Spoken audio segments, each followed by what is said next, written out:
ਤਸਵੀਰਾਂ ਤਰਨਤਾਰਨ ਦੀਆਂ ਨੇ ਜਿੱਥੇ ਵਾਪਰੇ ਦੋ ਭਿਆਨਕ ਸੜਕ ਹਾਦਸਿਆਂ ਦੇ ਵਿੱਚ 4 ਨੌਜਵਾਨਾਂ ਦੀ ਮੌਕੇ ਤੇ ਹੀ ਮੌਤ ਹੋ ਗਈ ਤੇ ਦਰਜਨ ਭਰ ਲੋਕ ਜ਼ਖਮੀ ਹੋ ਗਏ ਨੇ। ਪਹਿਲੇ ਹਾਦਸੇ ਦੇ ਵਿੱਚ ਦੋ ਕਾਰਾਂ ਦੀ ਹੋਈ ਜ਼ਬਰਦਸਤ ਟੱਕਰ ਦੇ ਵਿੱਚ 4 ਨੌਜਵਾਨਾਂ ਦੀ ਮੌਕੇ ਤੇ ਹੀ ਜਾਨ ਚਲੀ ਗਈ ਹੈ। ਇੱਕ ਕਾਰ ਦਾ ਚਾਲਕ ਵੀ ਗੰਭੀਰ ਜ਼ਖਮੀ ਹੈ ਜਿਸ ਨੂੰ ਇਲਾਜ ਦੇ ਲਈ ਹਸਪਤਾਲ ਦੇ ਵਿੱਚ ਦਾਖਲ ਕਰਾਇਆ ਗਿਆ ਹੈ। ਦੂਜੇ ਹਾਦਸੇ ਦੇ ਵਿੱਚ ਅੰਮ੍ਰਿਤਸਰ ਤੋਂ ਤਰਨਤਾਰਨ ਆ ਰਹੀ ਇੱਕ ਨਿੱਜੀ ਕੰਪਨੀ ਦੀ ਬੱਸ ਦੀ ਇੱਕ ਟਰੱਕ ਦੇ ਨਾਲ ਟੱਕਰ ਹੋ ਗਈ। ਟੱਕਰ ਦੌਰਾਨ ਕਰੀਬ 1 ਦਰਜਨ ਤੋਂ ਵੱਧ ਵਿਅਕਤੀਆਂ ਦੇ ਜ਼ਖਮੀ ਹੋਣ ਦੇ ਸਮਾਚਾਰ ਨੇ। ਜ਼ਖਮੀਆਂ ਨੂੰ ਤੁਰੰਤ ਸਾਥ ਸੰਸਥਾ ਦੀ ਮਦਦ ਦੇ ਨਾਲ ਸਰਕਾਰੀ ਹਸਪਤਾਲ ਵਿਖੇ ਇਲਾਜ ਲਈ ਭਰਤੀ ਕਰਾਇਆ ਗਿਆ ਹੈ ਜਦਕਿ ਬੱਸ ਚਾਲਕ ਮੌਕੇ ਤੋਂ ਫਰਾਰ ਹੋ ਚੁੱਕਿਆ ਹੈ। ਇਸ ਸੰਬੰਧੀ ਥਾਣਾ ਸਿਟੀ ਦੀ ਪੁਲਿਸ ਨੇ ਆਪਣੀ ਕਾਰਵਾਈ ਸ਼ੁਰੂ ਕਰ ਦਿੱਤੀ ਹੈ। ਦੱਸਿਆਯੋਗ ਹੈ ਕਿ ਨਿਊ ਦੀਪ ਬੱਸ ਸਰਵਿਸ ਦੀ ਬੱਸ ਅੰਮ੍ਰਿਤਸਰ ਤੋਂ ਬਠਿੰਡਾ ਜਾ ਰਹੀ ਸੀ ਜਿਸ ਦੀ ਇੱਕ ਟਰੱਕ ਦੇ ਨਾਲ ਟੱਕਰ ਹੋ ਗਈ। ਇਸ ਦੌਰਾਨ 1 ਦਰਜਨ ਵਿਅਕਤੀ ਜ਼ਖਮੀ ਹੋ ਗਏ ਜਿਨ੍ਹਾਂ ਨੂੰ ਸਿਵਲ ਹਸਪਤਾਲ ਵਿਖੇ ਇਲਾਜ ਦੇ ਲਈ ਦਾਖਲ ਕਰਾਇਆ ਗਿਆ ਹੈ। ਇਸ ਘਟਨਾ ਦਾ ਪਤਾ ਚੱਲਦੇ ਹੀ ਆਪਣੇ ਘਰ ਮੌਜੂਦ civil surgeon doctor Rohit Mehta ਅਤੇ ਐਸਐਮਓ ਡਾਕਟਰ ਸਵਰਨਜੀਤ ਧਵਨ ਮੌਕੇ ਤੇ ਪਹੁੰਚੇ ਅਤੇ ਜ਼ਖਮੀਆਂ ਦਾ ਇਲਾਜ ਕਰਾਉਣ ਦੇ ਲਈ ਵਿਸ਼ੇਸ਼ ਟੀਮਾਂ ਦਾ ਗਠਨ ਕੀਤਾ। ਕੱਪੜੇ ਦਾ ਕੰਮ ਹੈ ਜੀ। ਫਰੀਦਕੋਟ ਦਾ ਵਾਸੀ ਹਾਂ ਜੀ। ਮੈਂ ਅੰਮ੍ਰਿਤਸਰ ਤੋਂ ਫਰੀਦਕੋਟ ਜਾ ਰਿਹਾ ਸੀਗਾ ਜੀ।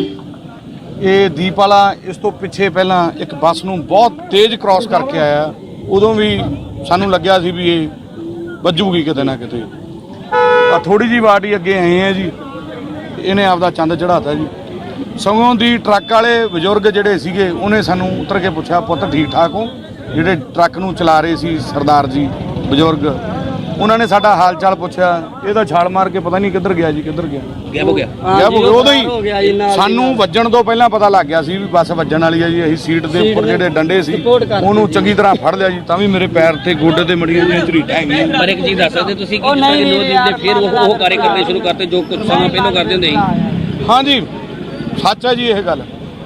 ਜਿਹੜੀ ਸਪੀਡ ਹੈ ਇਹਨਾਂ ਦੀ, ਜਿਹੜੀ ਟਾਈਮਿੰਗ, ਸਵਾਰੀਆਂ ਚੱਕਣ ਵਾਸਤੇ ਜਿਹੜੀ ਇਹਨਾਂ ਦੀ ਭੁੱਖ ਹੈ ਖਤਮ ਕਰੀ ਜਾਂਦੀ ਹੈ। ਇਨਸਾਨ ਨੂੰ ਇਨਸਾਨ ਨਹੀਂ ਸਮਝਦੇ ਜੋ ਇਹਨਾਂ ਤੇ ਬਣਦੀ ਕਾਰਵਾਈ ਕੀਤੀ ਜਾਵੇ। ਮੇਰੀ ਮੰਮੀ ਨੇ ਮੈਨੂੰ ਮਿਲ ਕੇ ਆਏ ਸੀ ਅੰਮ੍ਰਿਤਸਰ ਤੋਂ ਇਹਨਾਂ ਨੇ ਮੱਖੂ ਜਾਣਾ ਸੀਗਾ। ਬੱਸ ਵਾਲੇ ਬੱਸ ਉੱਪਰ ਦੀ ਉੱਪਰ ਲੋਕਾਂ ਨੂੰ ਲੱਦੀ ਜਾਂਦੇ ਸੀਗੇ। ਬਹੁਤ ਤੇਜ਼ ਬੱਸ ਸੀਗੀ। ਕਿਸ ਚੀਜ਼ ਨਾਲ ਟਕਰਾਈ ਹੈ? ਟਰੱਕ ਨਾਲ। ਗਲਤੀ ਕਿਹਦੀ ਹੈ? ਬੱਸ ਵਾਲੇ ਦੀ ਵੀ ਤੇ ਦੋਨਾਂ ਦੀ। ਦੋਨੇ ਗਲਤੀ? ਹਾਂਜੀ, ਬੱਸ ਵਾਲੇ ਬਹੁਤ ਤੇਜ਼ ਚਲਾਉਂਦੇ ਆ ਬੱਸਾਂ। ਕਿੰਨੇ ਕੁ ਜਾਣੇ ਸੀ ਬੱਸਾਂ ਵਿੱਚ? ਕਿੰਨੇ ਕੁ ਜ਼ਖਮੀ ਹੋਏ? ਬੱਸਾਂ ਦੇ ਵਿੱਚ ਬਹੁਤ ਸੀਗੇ। ਉੱਪਰ ਦੀ ਉੱਪਰ ਲੋਕਾਂ ਨੂੰ ਚੜਾਈ ਜਾਂਦੇ ਸੀਗੇ ਸੀਟਾਂ ਦੇ ਹੋਣ ਦੇ ਬਾਵਜੂਦ ਵੀ। ਗਲਤੀ ਬੱਸ ਵਾਲਿਆਂ ਦੀ ਹੈਗੀ ਹੈ? ਹਾਂਜੀ, ਬੱਸ ਵਾਲੇ ਦੀ ਵੀ ਹੈਗੀ ਹੈ। ਕੀ ਮੰਗ ਕਰਦੇ ਸਰਕਾਰ ਪਾਸੋਂ ਜੋ ਇਹਨਾਂ ਨੇ ਕੰਮ ਕੀਤਾ? ਸਰਕਾਰ ਪਾਸੋਂ ਬਸ ਇਹੀ ਕਿ ਬੱਸਾਂ ਨੂੰ ਕੰਟਰੋਲ ਕੀਤਾ ਜਾਵੇ। ਬੱਸ ਵਾਲਿਆਂ ਨੂੰ ਕਿਹਾ ਜਾਵੇ ਕਿ ਤੇਜ਼ ਇਹਨਾਂ ਨਹੀਂ ਚਲਾਉਣਾ, ਧੱਕਾ ਨਾ ਕਰਨ ਕਿਸੇ ਨਾਲ ਵੀ।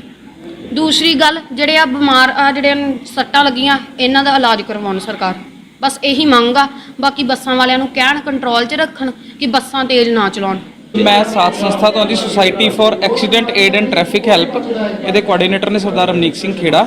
ਮੈਂ ਨਵਦੀਪ ਸਿੰਘ ਹਾਂ ਜੀ। ਸਾਡੀ ਟੀਮ ਦੇ ਜਿਹੜੀ ਸੰਸਥਾ ਵੱਲੋਂ ਕੰਮ ਕਰਦੀ ਹੈ ਐਕਸੀਡੈਂਟ ਏਡ ਤੇ, ਸਾਨੂੰ ਇਮੀਡੀਏਟ ਪਤਾ ਲੱਗਿਆ ਜੀ ਐਕਸੀਡੈਂਟ ਹੋਇਆ ਆ। ਸਾਡੀ ਟੀਮ ਇਮੀਡੀਏਟ ਉੱਥੇ ਪਹੁੰਚ ਗਈ ਔਨ ਦਾ ਸਪੌਟ। ਤੇ ਉੱਥੇ ਬੱਸ ਔਰ ਟਰੱਕ ਦੀ ਟੱਕਰ ਹੋਈ ਹੈ ਜੀ ਢਿੱਲੋਂ ਪੈਲੇਸ ਦੇ ਸਾਹਮਣੇ, ਤਰਨਤਾਰਨ ਜਿਹੜਾ ਬਾਈਪਾਸ ਦੇ ਕੋਲ ਹੈ।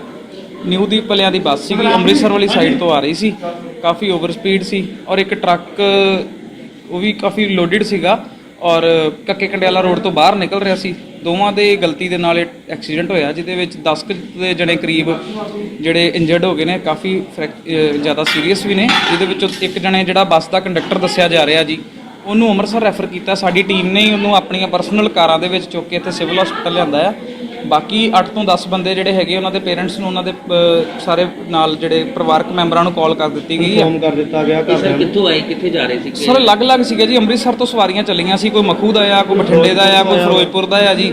ਸਾਰੇ ਆਪੋ ਆਪਣੇ ਘਰ ਜਾ ਰਹੇ ਸੀਗੇ ਜੀ। ਸਰ ਇਹਨਾਂ ਤੁਹਾਡੇ ਲੋਕ ਕੀ ਹੈਲਪ ਕੀਤੀ ਜਾਵੇ? ਸਰ ਸੰਸਥਾ ਵੱਲੋਂ ਜੋ ਮੈਡੀਸਿਨ ਸਰ ਜਿੱਦਾਂ ਹਸਪੀਟਲ ਦੇ ਵਿੱਚ ਅਵੇਲੇਬਲ ਨਹੀਂ ਹੈਗੀ, ਉਹ ਸਾਡੀ ਸੰਸਥਾ ਵੱਲੋਂ ਜੋ ਵੀ ਬਾਹਰੋਂ ਟ੍ਰੀਟਮੈਂਟ ਲਿਆ ਕੇ ਇਹਨਾਂ ਨੂੰ ਕਰਵਾਇਆ ਜਾ ਰਿਹਾ ਵਾ।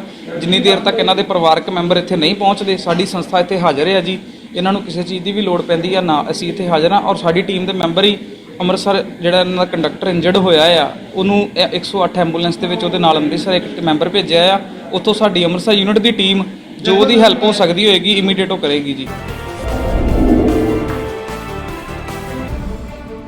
ਸਰਹਿੰਦ ਮੰਡੀ ਦੇ ਨਵੇਂ ਫਲਾਈਓਵਰ ਨੇੜੇ ਸਥਿਤ ਕੇਨਰਾ ਬੈਂਕ ਨੂੰ ਐਤਵਾਰ ਰਾਤ ਅਚਾਨਕ ਅੱਗ ਲੱਗ ਗਈ। ਅੱਗ ਲੱਗਣ ਦੇ ਕਾਰਨ ਬੈਂਕ ਦੇ ਵਿੱਚ ਪਿਆ ਸਮਾਨ ਸੜ ਕੇ ਸੁਆਹ ਹੋ ਗਿਆ। ਇਸ ਤੋਂ ਪਹਿਲਾਂ ਕਿ ਅੱਗ ਭਿਆਨਕ ਰੂਪ ਧਾਰਨ ਕਰਦੀ ਇਸ ਤੇ ਕਾਬੂ ਪਾ ਲਿਆ ਗਿਆ ਹੈ। ਜਾਣਕਾਰੀ ਦੇ ਮੁਤਾਬਿਕ ਬੈਂਕ ਦੇ ਵਿੱਚੋਂ ਧੂੰਆਂ ਨਿਕਲਦਾ ਦੇਖ ਕੇ ਕੁਝ ਰਾਹਗੀਰਾਂ ਨੇ ਇਸ ਦੀ ਸੂਚਨਾ ਪੁਲਿਸ ਨੂੰ ਦਿੱਤੀ।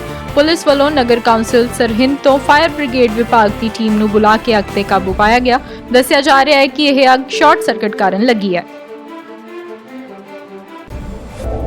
ਕੋਵਿਡ-19 ਦੀ ਮਹਾਮਾਰੀ ਤੋਂ ਸਕੂਲਾਂ ਦੇ ਵਿਦਿਆਰਥੀਆਂ ਨੂੰ ਬਚਾਉਣ ਦੇ ਲਈ ਪੰਜਾਬ ਦੇ ਸਿੱਖਿਆ ਮੰਤਰੀ ਵਿਜੇਂਦਰ ਸਿੰਗਲਾ ਨੇ ਸਕੂਲ ਮੁਖੀਆਂ ਨੂੰ ਸਖਤ ਦਿਸ਼ਾ ਨਿਰਦੇਸ਼ ਜਾਰੀ ਕੀਤੇ ਨੇ। ਸਿੰਗਲਾ ਨੇ ਕਿਹਾ ਕਿ 2 ਅਗਸਤ ਤੋਂ ਸਰਕਾਰੀ ਮਾਨਤਾ ਪ੍ਰਾਪਤ, ਸਹਾਇਤਾ ਪ੍ਰਾਪਤ ਅਤੇ ਗੈਰ ਸਹਾਇਤਾ ਪ੍ਰਾਪਤ ਸਕੂਲ ਪੂਰੀ ਤਰ੍ਹਾਂ ਖੋਲ੍ਹ ਦਿੱਤੇ ਗਏ ਨੇ। ਇਸ ਕਰਕੇ ਕੋਵਿਡ-19 ਦੀ ਸਥਿਤੀ ਦੇ ਨਾਲ ਨਜਿੱਠਣ ਅਤੇ ਇਸ ਮਹਾਮਾਰੀ ਨੂੰ ਫੈਲਣ ਤੋਂ ਰੋਕਣ ਦੇ ਲਈ ਸਿੰਗਲਾ ਨੇ ਨਵੇਂ ਸਿਰੇ ਤੋਂ ਹਦਾਇਤਾਂ ਜਾਰੀ ਕੀਤੀਆਂ ਨੇ। ਸਿੰਗਲਾ ਨੇ 5ਵੀਂ, 8ਵੀਂ, 10ਵੀਂ ਅਤੇ 12ਵੀਂ ਦੀਆਂ ਕਲਾਸਾਂ ਰੋਜ਼ਾਨਾ ਲਗਾਉਣ ਲਈ ਆਖਿਆ ਹੈ ਤਾਂ ਜੋ ਬੋਰਡ ਦੀਆਂ ਇਨ੍ਹਾਂ ਕਲਾਸਾਂ ਦੇ ਵਿੱਚ ਪੜ੍ਹ ਰਹੇ ਵਿਦਿਆਰਥੀਆਂ ਦੀ ਪੜ੍ਹਾਈ ਨੂੰ ਸੁਚੱਜੇ ਢੰਗ ਦੇ ਨਾਲ ਯਕੀਨੀ ਬਣਾਇਆ ਜਾ ਸਕੇ। ਇਸ ਦੇ ਨਾਲ ਹੀ ਉਹਨਾਂ ਨੇ ਵਿਦਿਆਰਥੀਆਂ ਦੀ ਵੱਧ ਗਿਣਤੀ ਅਤੇ ਕਮਰਿਆਂ ਦੀ ਘਾਟ ਵਾਲੇ ਸਕੂਲਾਂ ਦੇ ਵਿਦਿਆਰਥੀਆਂ ਨੂੰ ਵੱਖਰੇ-ਵੱਖਰੇ ਤੌਰ ਤੇ ਬੁਲਾਉਣ ਦੇ ਲਈ ਸਕੂਲ ਮੁਖੀਆਂ ਨੂੰ ਖੁੱਲ੍ਹ ਦਿੱਤੀ ਹੈ।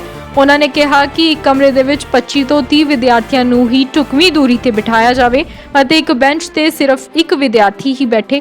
ਉਹਨਾਂ ਨੇ ਕੋਵਿਡ-19 ਦੀਆਂ ਜਾਰੀ ਹਦਾਇਤਾਂ ਦੀ ਪਾਲਣਾ ਕਰਨ ਅਤੇ ਵਿਦਿਆਰਥੀਆਂ ਵਿੱਚ ਆਪਸੀ ਦੂਰੀ ਬਣਾਉਣ ਨੂੰ ਯਕੀਨੀ ਬਣਾਉਣ ਦੇ ਲਈ ਸਵੇਰ ਦੀ ਸਭਾ ਤੋਂ ਵੀ ਛੋਟ ਦੇਣ ਦੇ ਨਿਰਦੇਸ਼ ਦਿੱਤੇ ਨੇ।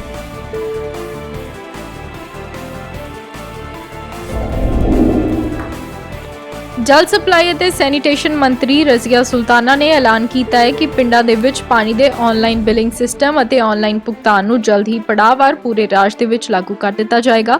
ਪੰਜਾਬ ਭਵਨ ਵਿਖੇ ਜਲ ਸਪਲਾਈ ਅਤੇ ਸੈਨੀਟੇਸ਼ਨ ਵਿਭਾਗ ਦੇ ਆਨਲਾਈਨ ਬਿਲਿੰਗ ਅਤੇ ਰੈਵਨਿਊ ਮੋਨੀਟਰਿੰਗ ਸਿਸਟਮ ਦਾ SAS ਨਗਰ ਜ਼ਿਲ੍ਹੇ ਅਧੀਨ ਆਉਂਦੇ ਪਿੰਡਾਂ ਦੇ ਲਈ ਉਦਘਾਟਨ ਕਰਦਿਆਂ ਰਜ਼ੀਆ ਸੁਲਤਾਨਾ ਨੇ ਕਿਹਾ ਕਿ ਇਹ ਸਿਸਟਮ ਥੋੜੇ ਸਮੇਂ ਤੱਕ ਸਾਰੇ ਪੰਜਾਬ ਦੇ ਵਿੱਚ ਸ਼ੁਰੂ ਕਰ ਦਿੱਤਾ ਜਾਏਗਾ।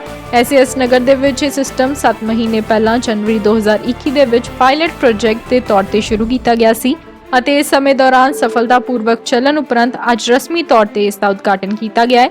ਇਸ ਪ੍ਰੋਜੈਕਟ ਰਾਹੀਂ ਵਿਭਾਗ SAS ਨਗਰ ਜ਼ਿਲ੍ਹੇ ਦੇ ਵਿੱਚ 100% ਜਲ ਸਪਲਾਈ ਬਿੱਲਾਂ ਦਾ ਭੁਗਤਾਨ ਕਰਾਉਣ ਦੇ ਵਿੱਚ ਸਫਲ ਹੋਇਆ ਹੈ।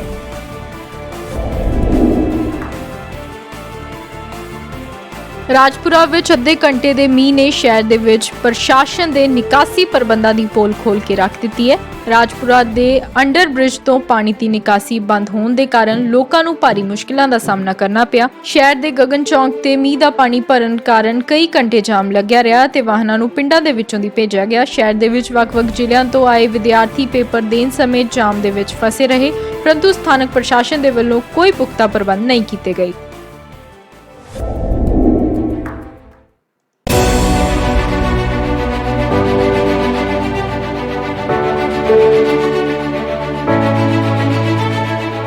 ਪੰਜਾਬ ਪੁਲਿਸ ਦਾ ਸਕਰੂ ਢਿੱਲਾ, ਕਸਣ ਦੀ ਲੋੜ ਹੈ, ਇਹ ਕਹਿਣਾ ਹੈ ਪੰਜਾਬ ਦੇ ਕੈਬਨਿਟ ਮੰਤਰੀ ਸੁਖਜਿੰਦਰ ਸਿੰਘ ਰੰਧਾਵਾ ਦਾ। ਪਹਿਲਾਂ ਅੰਮ੍ਰਿਤਸਰ ਤੇ ਫਿਰ ਮੋਹਾਲੀ ਦੇ ਵਿੱਚ ਗੋਲੀਆਂ ਦੀ ਗੂੰਜ ਨਾਲ ਪੈਦਾ ਕੀਤੀ ਗਈ ਦਹਿਸ਼ਤ ਤੋਂ ਬਾਅਦ ਮੰਤਰੀ ਪੁਲਿਸ ਨੂੰ ਸਵਾਲਾਂ ਦੇ ਘੇਰੇ ਦੇ ਵਿੱਚ ਖੜਾ ਕਰ ਰਹੇ ਨੇ। ਫਤਿਹਗੜ੍ਹ ਚੂੜੀਆਂ ਹੋਇਆ, ਫਿਰ ਉਹਦੇ ਬਾਅਦ ਅੰਮ੍ਰਿਤਸਰ 'ਚ ਹੋ ਗਿਆ, ਉਹਦੇ ਬਾਅਦ ਇੱਥੇ ਹੋਣਾ ਚੰਡੀਗੜ੍ਹ ਤੇ ਮੋਹਾਲੀ ਦੇ ਵਿੱਚ ਕਤਲ ਹੋਣਾ।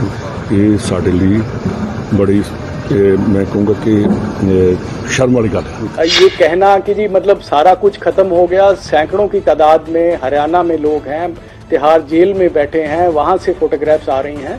So there are a lot of internal security challenges which are being dealt with। और जिन्ना ਜ਼ਿਲ੍ਹਿਆਂ 'ਚ ਹੋਏ ਨੇ ਉਹਨਾਂ ਆਫੀਸਰਾਂ ਦੇ ਉੱਤੇ ਵੀ ਸਖਤ ਐਕਸ਼ਨ ਹੋਣਾ ਚਾਹੀਦਾ। ਪੁਲਿਸ ਨੂੰ ਹੋਰ ਸਟਰੋਂਗ ਕਰਨਾ ਪਏਗਾ ਤੇ ਉਹਨਾਂ ਦਾ ਸਕਰੂ ਕੱਸਣਾ ਪਏਗਾ।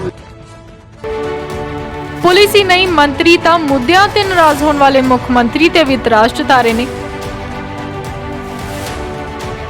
ਮੰਤਰੀ ਖੁਦ ਪੰਜਾਬ ਪੁਲਿਸ ਨੂੰ ਕਟਹਿਰੇ 'ਚ ਖੜਾ ਕਰ ਰਹੇ ਨੇ, ਪਰ ਵਿਰੋਧੀ ਧਿਰਾਂ ਦੇ ਨਿਸ਼ਾਨੇ ਤੇ ਜੇਲ੍ਹ ਮੰਤਰੀ ਨੇ। ਸ਼੍ਰੋਮਣੀ ਅਕਾਲੀ ਦਲ ਨੇ ਬਿੱਟੂ ਮਿੱਡਾ ਖੇੜਾ ਦੇ ਕਤਲ ਪਿੱਛੇ ਗੈਂਗਸਟਰਾਂ ਨੂੰ ਸ਼ਹਿ ਦੇਣ ਦੇ ਲਈ ਪੰਜਾਬ ਪੁਲਿਸ ਤੇ ਕਾਂਗਰਸ ਨੂੰ ਸਵਾਲਾਂ ਦੇ ਘੇਰੇ ਦੇ ਵਿੱਚ ਖੜਾ ਕੀਤਾ ਹੈ। ਇਹਦੇ 'ਚ ਬੜਾ ਵੱਡਾ ਕੁਐਸਚਨ ਮਾਰਕ ਹੈ, ਬੜੀ ਵੱਡੀ ਇਹਦੇ ਉੱਤੇ ਵੱਖ-ਵੱਖ ਜਿਹੜੀਆਂ ਚੀਜ਼ਾਂ ਦੇ ਉੱਤੇ ਪਹਿਲੂਆਂ ਦੇ ਉੱਤੇ ਸਾਨੂੰ ਇਹਨੂੰ ਖੋਖਣਾ ਪਏਗਾ, ਇਹਦੇ 'ਤੇ ਧਿਆਨ ਦੇਣਾ ਪਏਗਾ। ਪੁਲਿਸ ਨੂੰ ਹੋਰ ਸਟਰੋਂਗ ਕਰਨਾ ਪਏਗਾ ਤੇ ਉਹਨਾਂ ਦਾ ਸਕਰੂ ਕੱਸਣਾ ਪਏਗਾ। ਸਕਰੂ ਮੈਂ ਇਸ ਕਰਕੇ ਕਿਹਾ ਕਿ ਇਹ ਜਿਹੜੀਆਂ ਵਾਰਦਾਤਾਂ ਡੇ ਲਾਈਟ ਮਰਡਰ, ਡੇਰਾ ਬਾਬਾ ਨਾਨਕ ਦਾ ਮਰਡਰ ਹੋਇਆ, ਫਤਿਹਗੜ੍ਹ ਚੂੜੀਆਂ ਹੋਇਆ, ਫਿਰ ਉਹਦੇ ਬਾਅਦ ਅੰਮ੍ਰਿਤਸਰ 'ਚ ਹੋ ਗਿਆ, ਉਹਦੇ ਬਾਅਦ ਇੱਥੇ ਹੋਣਾ ਚੰਡੀਗੜ੍ਹ ਤੇ ਮੋਹਾਲੀ ਦੇ ਵਿੱਚ ਕਤਲ ਹੋਣਾ। ਇਹ ਸਾਡੇ ਲਈ ਬੜੀ ਮੈਂ ਕਹੂੰਗਾ ਕਿ ਸ਼ਰਮ ਵਾਲੀ ਗੱਲ ਹੈ। ਕਿ ਇਹਨਾਂ ਕਤਲਾਂ ਨੂੰ ਰੋਕਣਾ ਔਰ ਜਿਨ੍ਹਾਂ ਜ਼ਿਲ੍ਹਿਆਂ 'ਚ ਹੋਏ ਨੇ ਉਹਨਾਂ ਆਫੀਸਰਾਂ ਦੇ ਉੱਤੇ ਵੀ ਸਖਤ ਐਕਸ਼ਨ ਹੋਣਾ ਚਾਹੀਦਾ। ਮੈਨੂੰ ਸੀਐਮ ਸਾਹਿਬ ਦੀ ਵੀ ਕਈ ਵਾਰ ਨਾਰਾਜ਼ਗੀ ਬਹੁਤ ਹੀ ਜ਼ਿਆਦਾ ਝੱਲਣੀ ਪੈਂਦੀ ਹੈ। ਮੈਂ ਉਹਨਾਂ ਦੀ ਰਿਸਪੈਕਟ ਵੀ ਬੜੀ ਕਰਦਾ, ਮੈਂ ਉਹਨਾਂ ਦੇ ਬੱਚਿਆਂ ਵਰਗਾ ਵੀ ਹਾਂ, ਪਰ ਉਹ ਜਦੋਂ ਮੈਂ ਬੋਲ ਪੈਂਦਾ ਤੇ ਮੈਨੂੰ ਕਹਿੰਦੇ ਤੂੰ ਵੱਧ ਬੋਲ ਗਿਆ। ਤੇ ਜਦੋਂ ਤੁਸੀਂ ਚੈਨਲ ਵਾਲੇ ਖੜੇ ਹੋ ਕੇ ਪੁੱਛਦੇ ਹੋ ਤੇ ਬੋਲਾਂਗੇ ਨਾ ਤੇ ਜਵਾਬ ਕਿਹਨੂੰ ਦੇਵਾਂਗੇ। ਪੰਜਾਬ 'ਚ ਇੱਕ ਹਫ਼ਤੇ ਦੇ ਅੰਦਰ ਖੌਫਨਾਕ ਵਾਰਦਾਤਾਂ ਵਾਪਰੀਆਂ ਨੇ। ਪਹਿਲਾਂ 3 ਅਗਸਤ ਮੰਗਲਵਾਰ ਤੇ ਫਿਰ 7 ਅਗਸਤ ਨੂੰ ਮੋਹਾਲੀ ਦੇ ਵਿੱਚ ਵਾਪਰੀਆਂ ਘਟਨਾਵਾਂ ਨੂੰ ਲੈ ਕੇ ਲਿਹਾਜ਼ਾ ਪੁਲਿਸ ਦੀ ਕਾਰਵਾਈ ਸਵਾਲਾਂ 'ਚ ਜ਼ਰੂਰ ਆਏਗੀ। ਹਾਲਾਤ ਉਦੋਂ ਹੋਰ ਵੀ ਗੰਭੀਰ ਹੋ ਜਾਂਦੇ ਨੇ ਜਦੋਂ ਜੇਲ੍ਹ ਦੇ ਵਿੱਚ ਬੈਠੇ ਗੈਂਗਸਟਰਾਂ ਦੇ ਵੱਲੋਂ ਕੀਤੇ ਕਤਲ ਦੀ ਜ਼ਿੰਮੇਵਾਰੀ ਲਈ ਜਾਂਦੀ ਹੈ। ਪਰ ਡੀਜੀਪੀ ਪਹਿਲਾਂ ਫੜੇ ਗੈਂਗਸਟਰ ਤੇ ਕੀਤੀ ਗਈ ਕਾਰਵਾਈ ਦਾ ਜ਼ਿਕਰ ਕਰ ਡੰਗ ਟਪਾ ਰਹੇ ਨੇ। हमने जो गैंगस्टर्स थे, गैंगस्टर्स का कल्ट उभरा था यहाँ पे, उसके खिलाफ कार्रवाई की गई। एक ऑर्गेनाइज्ड ग्रुप एक बनाया गया, ऑर्गेनाइज्ड क्राइम कंट्रोल यूनिट, जो मिस्टर ढोके हैं, मिस्टर अमित प्रसाद हैं, उन्होंने बहुत अच्छा काम किया है। गैंगस्टर्स थे जो मेन एक कैटेगरी गैंगस्टर्स थे, 31 गैंगस्टर्स थे, उसमें से 20 को गिरफ्तार कर लिया गया है, 7 न्यूट्रलाइज हो गए डिफरेंट ऑपरेशंस में। कोई हरियाणा में हुआ, कोई राजस्थान में हुआ, कोई जैसे कलकत्ता में हुआ and all that kind of a thing. ये कहना कि जी मतलब सारा कुछ खत्म हो गया, सैकड़ों की तादाद में हरियाणा में लोग हैं, तिहाड़ जेल में बैठे हैं, वहाँ से फोटोग्राफ्स आ रही हैं। So there are a lot of internal security challenges which are being dealt with.